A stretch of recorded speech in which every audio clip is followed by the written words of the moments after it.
Headlines के प्रायोजक है अभिलाषी यूनिवर्सिटी, जो संवारे आपके बच्चों का भविष्य।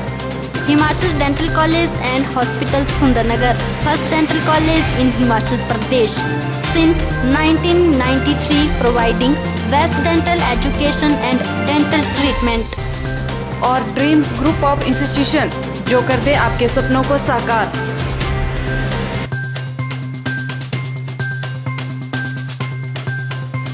जिला परिषद के लिए कांग्रेस ने 18 प्रत्याशियों के नामों का किया ऐलान। शेष बचे 18 प्रत्याशियों के नामों का जल्द ही किया जाएगा ऐलान।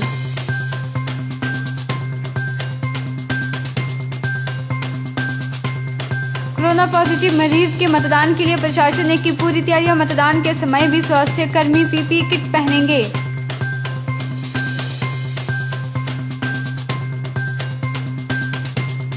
लाहौल में स्नो फेस्टिवल का किया जाएगा आयोजन। लाहौल स्पीति के जनजातीय कला संस्कृति को दिया जाएगा बढ़ावा।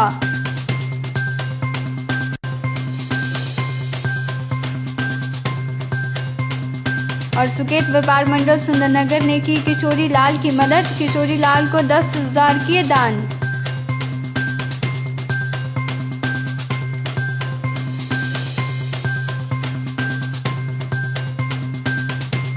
नमस्कार, स्वागत है आपका ओरिएंटल टाइम्स में और मैं हूं आपके साथ शिवानी। पंचायती चुनावों में जिला परिषद के चुनाव के लिए मंडी जिला कांग्रेस कमेटी ने 18 प्रत्याशियों के नामों का ऐलान कर दिया है, जबकि शेष बचे 18 प्रत्याशियों के नामों का जल्द ही ऐलान किया जाएगा। यह जानकारी मंडी जिला कांग्रेस कमेटी के सहायक स्थायी सचिव लाभ सिंह ने दी। पंचायत चुनावों में जिला परिषद के चुनाव के लिए मंडी जिला कांग्रेस कमेटी ने 18 प्रत्याशियों के नामों का ऐलान कर दिया है, जबकि शेष बचे 18 प्रत्याशियों के नामों का जल्द ही ऐलान किया जाएगा। यह जानकारी मंडी जिला कांग्रेस कमेटी के सहायक स्थायी सचिव लाभ सिंह ने दी। उन्होंने बताया कि पार्टी हाईकमान के आदेशानुसार मंडी जिला कांग्रेस कमेटी ने पंचायती चुनावों को लेकर एक चुनाव कमेटी का गठन किया था, जिसका अध्यक्ष हरेंद्र सेन को बनाया गया था। लंबी चर्चा के बाद 18 प्रत्याशियों के नामों का ऐलान कर दिया गया है। इसमें बासा वार्ड से कांता चंदेल, कोट से जागृति राणा, नैन से दिनेश चंद शर्मा, महादेव से दिलीप कुमार, थौना से कुलदीप शर्मा, कोट से मनोज कुमार, सराहन से हृदय राम, करसोग से रंगीला राम, सुवाहीधार से सुलोचना भारद्वाज, ब्रियोगी से कविता कुमारी, मजोठी से लीला देवी, रोड से गीता सहगल, लोअर रिवालसर से शीला शर्मा, भडियाल से योगेश सैनी, थतवाड़ से निशा देवी, लौंगड़ी से लच्छीधर शर्मा और गृह वार्ड से भूपिंदर सिंह के नाम का ऐलान किया गया है। गृह वार्ड से कांग्रेस ने माकपा के प्रत्याशी भूपेंद्र सिंह को अपना समर्थन देने का ऐलान किया है। हमारे हाईकमान के दिशा निर्देशानुसार मंडी जिला में चुनाव कमेटी का गठन किया गया। वो चुनाव कमेटी में जिला मंडी कमेटी के चुनाव कमेटी के अध्यक्ष श्री हरेंद्र सेन जी को इसका अध्यक्ष चुना गया और इसके साथ 15 सदस्य और नियुक्त किए गए। तो आज हाईकमान के निर्देशानुसार और मंडी जिला चुनाव कमेटी के दिशा निर्देशानुसार हमारे 6 विधानसभा क्षेत्रों से जो है एक प्रत्याशी कांग्रेस पार्टी समर्थित जो है जिला परिषद के लिए उतारा गया। 36 में से 18 प्रत्याशी हमने पहली सूची में निकाल दिए गए और 18 प्रत्याशी अभी जो है 2-4 दिनों के अंदर अंदर जनता को समर्पित कर दिए जाएंगे। ओरिएंटल टाइम्स के लिए आदर्श यादव की रिपोर्ट। पर्यटन विकास के लिए और लाहौल स्पीति के जनजातीय कला, संस्कृति, हस्तशिल्प और पारंपरिक वेशभूषा को बढ़ावा देने के उद्देश्य से लाहौल में स्नो फेस्टिवल का आयोजन किया जाएगा।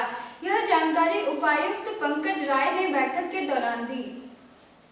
पर्यटन विकास के लिए लाहौल स्पीति के जनजातीय कला, संस्कृति, हस्तशिल्प और पारंपरिक वेशभूषा को बढ़ावा देने के उद्देश्य से लाहौल में स्नो फेस्टिवल का आयोजन किया जाएगा। यह जानकारी उपायुक्त पंकज राय ने पर्यटन एवं स्नो फेस्टिवल से संबंधित एक बैठक का आयोजन करने के उपरांत दी।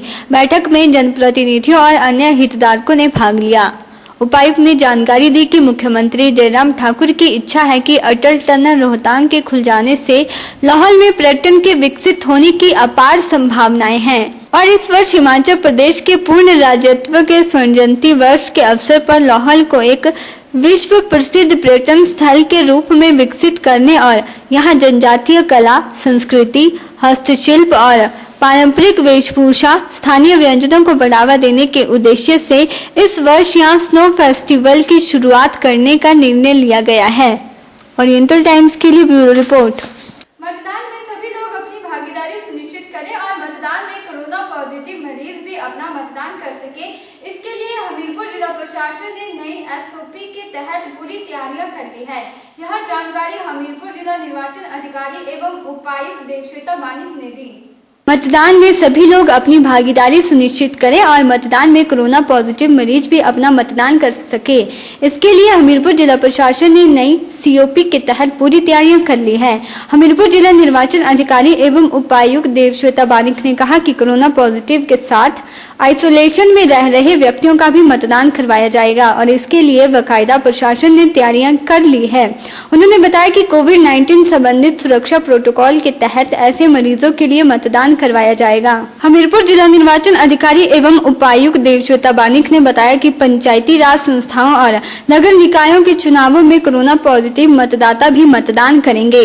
उन्होंने बताया कि राज्य निर्वाचन आयोग की ओर से जारी आदेशों के अनुसार मुख्य चिकित्सा अधिकारी या उनके द्वारा नियुक्त नोडल अधिकारी मतदान से पहले एक दिन कोरोना पॉजिटिव या आइसोलेशन में रह रहे मरीजों की सूचना प्रदान करेंगे और बाद में मतदान वाले दिन भी 4 बजे के बाद मतदान करवाया जाएगा। मतदान के समय भी स्वास्थ्य कर्मी पीपी किट पहनकर दूरी से ही मतदाताओं की पहचान सुनिश्चित करने के बाद पूरे एहतियात के साथ मतदान प्रक्रिया को संपन्न किया जाएगा। हमारे जो आने वाले नगर निकाय तथा पंचायती राज संस्थाओं के चुनाव आने वाले हैं उसमें कोविड पॉजिटिव जो पेशेंट्स जो होम क्वारंटाइन है या कहीं और कोविड सेंटर्स में दाखिल हैं उनको भी वोट करने का जो है उनके वोट करने का मताधिकार का अवसर जो है उनको भी प्राप्त होगा। इसके चलते राज्य चुनाव आयोग द्वारा जो है वो गाइडलाइंस जारी किए गए हैं विधिवत और इसके चलते जहां जहां अपने घरों में क्वारंटाइंड है या किसी और सेंटर में क्वारंटाइंड है वहां के जो संबंधित स्वास्थ्य कर्मी हैं या लोकल ऑफिसर्स हैं वो रिटर्निंग अधिकारी को जो है समय रहते ऐसे इच्छुक लोग जो बीमार हैं पर फिर भी वोट डालने में इच्छुक हैं उनकी जो है समय रहते ही उनकी सूची बना के जानकारी देंगे ताकि उनके बारे में जो है एडिक्वेट जो अरेंजमेंट्स हैं मतदान केंद्रों में वहां पे की जा सके। इसी के साथ साथ जो वोट डालने आएंगे ऐसे लोग जो कोरोना पॉजिटिव हैं संक्रमित हैं वो लोग जो नॉर्मल वोटिंग का समय है सुबह 8 बजे से शाम 4 बजे उसके बाद जब बाकी लोग वोट देके जा चुके होंगे उसके बाद उनको लाया जाएगा वोटिंग केंद्रों में और वहां पे भी सारी एहतियात बरतते हुए दूरी का ध्यान रखते हुए जो है उनकी वोटिंग प्रक्रिया स्वास्थ्य कर्मियों के सहयोग से और मतदान कर्मियों के सहयोग से जो पूरा किया जाएगा सारे कोविड प्रोटोकॉल्स को ध्यान में रखते हुए। इसी के साथ साथ फोटो पहचान पत्र जो भी फोटो पहचान पत्र चाहे वो एपिक कार्ड हो, आधार कार्ड, ड्राइविंग लाइसेंस है, इस तरह की कोई भी पहचान पत्र हो तो ऐसे लोग जो कोरोना संक्रमित हैं वो अपना मतदान करते समय जो है जरूर अपने साथ लेके आए क्योंकि मास्क उतार के या बहुत नजदीक से जो है उनकी पहचान करनी जो है वो मुश्किल होगी। इसी के साथ साथ जो वोटर रजिस्टर में साइन होना होता है तथा हाथ में जो इंडेलिबल इंक जो स्याही लगती है उसकी अनिवार्यता होती है जनरल तौर पे, लेकिन कोविड पेशेंट्स के लिए वो अनिवार्यता जो है वो लागू नहीं होगी और उसके चलते जो है उसको लगाना जरूरी नहीं होगा। और हमारे स्वास्थ्य कर्मी और हमारे फील्ड के ऑफिसर्स जो हैं वो हर तरह का सहयोग जो है ऐसे संक्रमित जो पेशेंट्स हैं उनको देंगे ताकि वो सुचारू रूप से जो है अपना मतदान का प्रयोग कर सकें। ओरिएंटल टाइम्स के लिए हमीरपुर से जसवीर की रिपोर्ट। वक्त हो चला एक और ब्रेक का, आप बने रहिए हमारे साथ।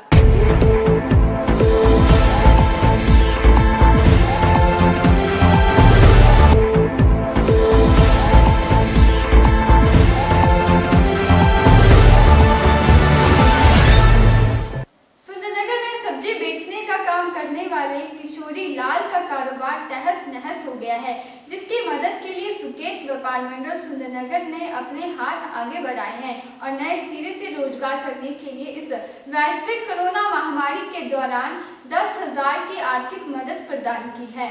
चंडीगढ़ मनाली नेशनल हाईवे सुंदरनगर में गत दिनों एक ट्रक अनियंत्रित होकर पुराना बस अड्डा के एक निजी होटल में जा घुसा, जिसके चलते होटल के बाहर रेहड़ी लगाकर पिछले तकरीबन 25 सालों से सब्जी बेचने का काम करने वाला किशोरी लाल पूरी तरह से प्रभावित हो गया है। किशोरी लाल का रोजी रोटी कमाने का एकमात्र यही साधन है, जिससे वह अपने परिवार का रोजाना भरण पोषण करता था। लेकिन इस हादसे की चपेट में आने से उसका कारोबार तहस नहस हो गया, जिसकी मदद के लिए सुंदरनगर व्यापार मंडल ने अपने हाथ आगे बढ़ाए हैं और नए सिरे से रोजगार करने के लिए इस वैश्विक कोरोना महामारी के दौर में 10,000 की आर्थिक मदद प्रदान की है। सुकेत व्यापार मंडल के संयोजक सुरेश कुमार उर्फ बब्बू पंसारी और सदस्यों ने सुरेश कुमार, रोहित कौशल सहित अन्य पदाधिकारी मौजूद रहे। इस दौर में एक गरीब और सब्जी का कारोबार करने वाले किशोरी लाल के लिए सुकेत व्यापार मंडल फरिश्ता बनकर आया है, जिसके लिए उन्होंने समस्त व्यापार मंडल के सदस्यों का आभार व्यक्त किया है। वहीं दूसरी ओर सुकेत व्यापार मंडल के संयोजक सुरेश कुमार उर्फ बब्बू कौशल ने सब्जी विक्रेता को आश्वासन दिया है कि वह अपना धंधा फिर से शुरू करे और अगर भविष्य में भी और कोई मदद की जरूरत होगी तो उसके व्यापार मंडल उसके साथ कंधे से कंधा मिलाकर खड़ा है। पुराना बस स्टॉप 25 साल से काम कर रहा था और शनिवार को रात 9:30 बजे के बाद एक्सीडेंट हुआ है, ट्रक बढ़ गया था और उसके बाद रोजी रोटी कमाने के लिए कुछ रहा मेरे पास और इसके लिए व्यापार मंडल ने मेरी सहायता के लिए 10,000 रुपये राशि दी है और घर में रोजी रोटी कमाने का और कोई साधन नहीं। एक व्यापारी भाई के साथ एक ट्रक हादसे में जो है उसकी दुकान जो है वो उजड़ गई थी, जिसके कारण सुकेत व्यापार मंडल ने अपने व्यापारी भाई को 10,000 रुपये की राशि जो है वो बतौर सहायता दी है। आगे भी अगर व्यापारी को किसी भी तरह का सामना प्रॉब्लम आती है तो सुकेत व्यापार मंडल अपने व्यापारी भाई के साथ है। तो इसका रोजी रोटी का गुजारा एक सब्जी की रेहड़ी लगा के ये हमारे व्यापारी भाई बैठे होते थे। तो सुकेत व्यापार मंडल ने आज निर्णय लिया है कि अपने व्यापारी भाई को 10,000 रुपये की राशि इस परिवार के लिए दी है। जय हिंद, जय भारत। ओरिएंटल टाइम्स के लिए सुंदरनगर से आदर्श यादव की रिपोर्ट। वक्त तो चला एक और ब्रेक का, आप बने रहिए हमारे साथ।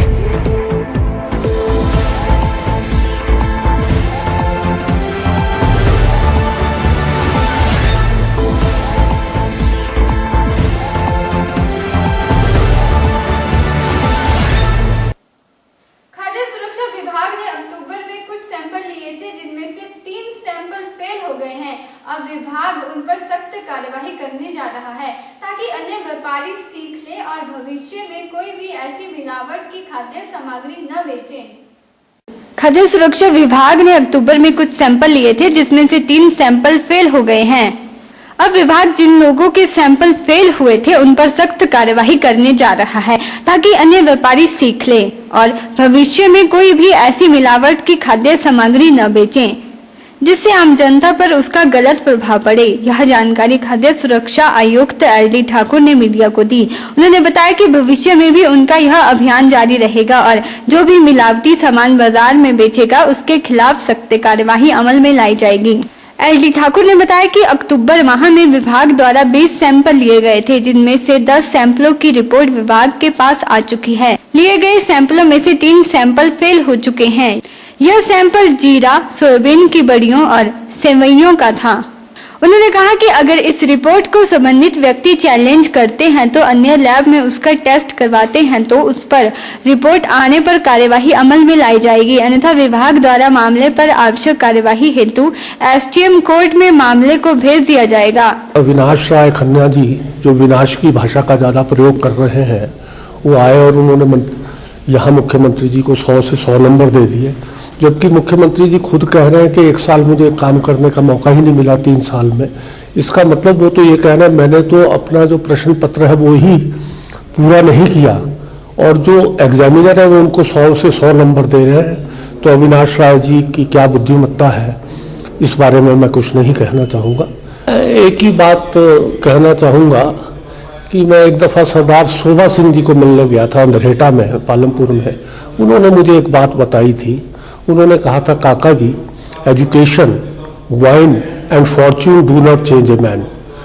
अविनाश खन्ना जी एक पार्टी के बहुत वरिष्ठ नेता तो हो गए हैं, पर जो उनका अंदर है, उनकी जो एजुकेशन है और जिस किस्म की जो उनके मन की बात है, वो उसी किस्म की भाषा का इस्तेमाल कर रहे हैं। बीजेपी में हमारे काफ़ी मित्र लोग हैं, उनको बहुत अच्छी भाषा भी आती है, बहुत अच्छे शब्दों का भी इस्तेमाल करते हैं। तो अगर अविनाश खन्ना जी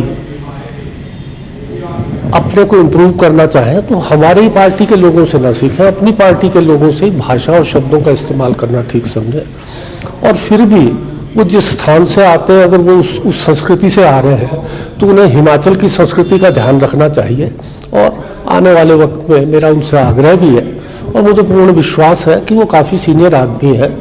अभी जो उनसे शब्दों का जैसे प्रयोग हुआ है, भविष्य में मुझे लगता है कि ऐसा प्रयोग नहीं करेंगे। ओरिएंटल टाइम्स के लिए सोलन से ब्यूरो रिपोर्ट। फिलहाल आज के अंक में इतना ही। शिवानी को दीजिए इजाजत। नमस्कार।